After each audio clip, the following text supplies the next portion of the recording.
সে যদি চাঁদা সুযোগ পায় সে চাঁদাও খাবে। সে যাই হোক, তবে বিএনপি নেতা তারেক রহমান নেতাই তো তিনি, তাই না? যেহেতু তিনি রাজনীতি করেন, অবশ্যই নেতাই হবে। তিনি সুদূর লন্ডন থেকে যখন বিভিন্ন বক্তৃতা দিতেন অনলাইনে, তখন মনে হয়তো তিনি অনেকটা ম্যাচুরেট হয়েছে, তিনি এখন দেশ পরিচালনার জন্য অনেকটা যোগ্য হয়েছে। কিন্তু যখনই তিনি চলে আসলেন তখন কিন্তু পট পরিবর্তন ঘটে গেছে। আপনারা একটু খেয়াল করে দেখবেন, তিনি প্রথমে একটা প্ল্যান সম্পর্কে কথা বলেন যে আই হ্যাভ এ প্ল্যান। এই কথা শোনার পরে দেশের অধিকাংশ মানুষ আসলে তার প্ল্যান শোনার জন্য অনেক আগ্রহী ছিল, সেই আগ্রহ নিয়ে আমিও বসেছিলাম।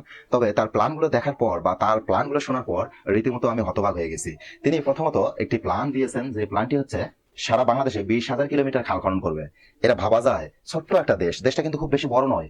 এই দেশে যদি 20,000 কিলোমিটার খাল খনন করা হয়, উনি যদি 5 বছরও তার ক্ষমতা সময় পায়, তাহলে প্রতিদিন মিনিমাম 11 কিলোমিটার করে খাল খনন করতে হবে এভারেজে। তাহলে প্রতিদিন যদি এই দেশে 11 কিলোমিটার করে খাল খনন করা হয়, তাহলে স্বাভাবিকভাবেই এই দেশটা আর দেশ থাকবে না, এই দেশটা নদীতে ভরে যাবে।